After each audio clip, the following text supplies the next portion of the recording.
Latest టెక్నాలజీతో చిన్న injection తో నన్ను పూర్తి ఆరోగ్యవంతురాలను చేశారు. Elite spine and pain management centre, Manikonda, Dilsukh Nagar. BJP జాతీయ ఉపాధ్యక్షురాలు, మహబూబ్ నగర్ పార్లమెంట్ అభ్యర్థి డికే అరుణ మనతో ఉన్నారు. ఆవిడతో మాట్లాడదాం. నమస్తే అరుణ గారు. నమస్తే అమ్మా. మహబూబ్ నగర్ పార్లమెంటు పరిధిలో 7 అసెంబ్లీ సెగ్మెంట్లు ఉన్నాయి. బీజేపీ ఒక్క సెగ్మెంట్లో కూడా గెలవలేదు. మీరు తప్ప ఒక్క బలమైన నాయకుడు కూడా ఆ ప్రాంతంలో లేరు. అయినా కూడా డికే అరుణ నేనే గెలుస్తానని పగటి కళ్ళు కంటున్నారని మీ ప్రత్యర్థులు అంటున్నారు. మీ సమాధానం ఏంటి? వాళ్ళు పగటి కళలు అంటున్నారు 7 గెలిచాం కాబట్టి మేమే గెలిచేస్తామని. మహబూబ్ నగర్ జిల్లాలో 7 అసెంబ్లీ స్థానాలు కాంగ్రెస్ పార్టీ గెలిచింది అంటే వాళ్ళు ఏదో గొప్ప పని చేసి వాళ్ళని చూసి ఏదో చేసేస్తారని ఓట్లు వేయలేదు జనాలు. కేసీఆర్ మీద కోపంతో కాంగ్రెస్ పార్టీని గెలిపించారు.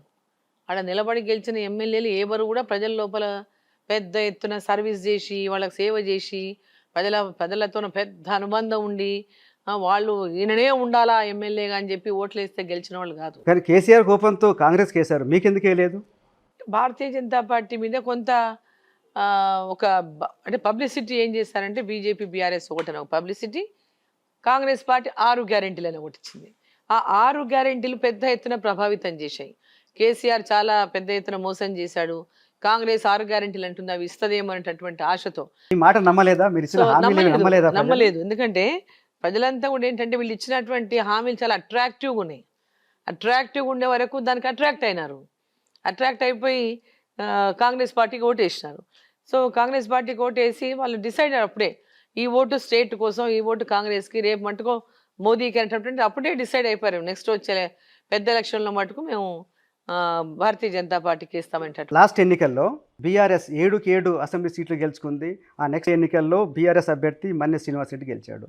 ఈసారి 7కి 7 సీట్లు కాంగ్రెస్ గెలుచుకుంది.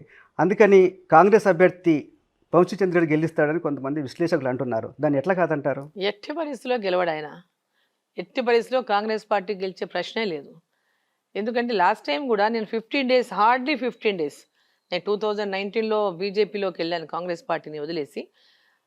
15 డేస్, హార్డ్లీ 15 డేస్ టైంలో టీఆర్ఎస్ పార్టీ ఒక్కొక్క సీట్లు అంటే 7 స్థానాలు అప్పుడు వీళ్ళు గెలిచినట్టు 7 అసెంబ్లీలో బీఆర్ఎస్ గెలిచింది. అప్పుడు ఒక్కొక్క అసెంబ్లీలో 50-60 వేల మెజార్టీతో గెలిచారు వాళ్ళు.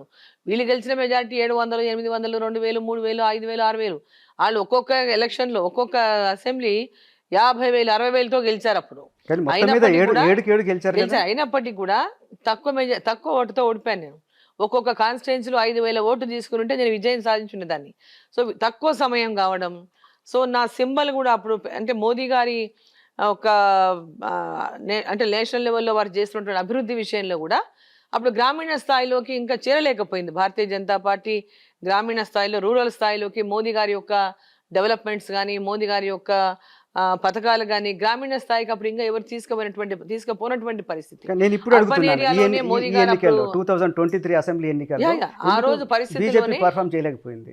ఆ రోజు పరిస్థితిలోనే తక్కువ ఓటుతో ఓడిపోయినాం. సో ఈసారి ఏంటంటే నేషనల్ లెవెల్లో మోదీ ఉండాలి, నేషనల్ లెవెల్లో ఈ దేశానికి ఒక బలమైన నాయకత్వం ఉండాలి, మోదీ గారే ఈ దేశానికి మళ్ళీ ప్రధానమంత్రి కావాలని గ్రామీణ ప్రాంతాలు ఉన్నటువంటి మహిళలకి ఇవాళ బియ్యం ఎవరు ఇస్తున్నారో తెలుసు. ఇంతకుముందు తెలిసేది కాదు, కేసీఆర్ ఇచ్చాడు అనుకున్నారు వాళ్ళు.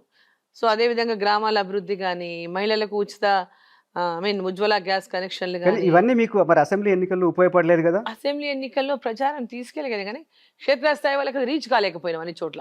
సో అది అసెంబ్లీ ఎన్నికల్లో బాగా ప్రచారం అయింది. అప్పటికే పబ్లిక్ డిసైడ్ అయిపోయారు కేసీఆర్ ఉండగొట్టాలంటే. ఆ పథకాలు 6 గ్యారెంటీలు అది బాగా అట్రాక్ట్ చేశాయి.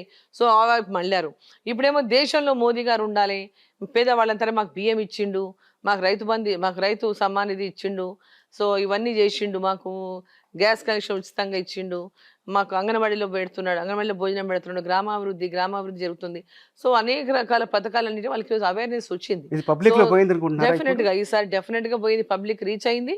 కాబట్టి దేశం కోసం ఒక బలమైనటువంటి నాయకత్వాన్ని అందిస్తున్నాడు. ఈ దేశం కోసం, ధర్మం కోసం పనిచేస్తున్నటువంటి వ్యక్తిగా కూడా ప్రజల లోపల గుర్తింపు పొందింది నరేంద్ర మోదీ గారు. ఆ బలమైన నాయకత్వం ఈ ప్రపంచవ్యాప్తంగా కూడా మోదీ గారి వైపే ఈరోజు పెద్ద ఎత్తున చూస్తా ఉందని ప్రజల్లోకి వెళ్ళిపోయింది. దానివల్లనే ఈరోజు ప్రతి ఒక్కరు మోదీ గారు ఉండాలని కోరుకుంటున్నారు. మరిన్ని వీడియోస్ కోసం ఛానల్ ని సబ్స్క్రైబ్ చేయండి, లేటెస్ట్ అప్డేట్స్ కోసం వాట్సాప్ ఛానల్ ని ఫాలో చేయండి, అండ్ లింక్ డిస్క్రిప్షన్ లో ఉంది.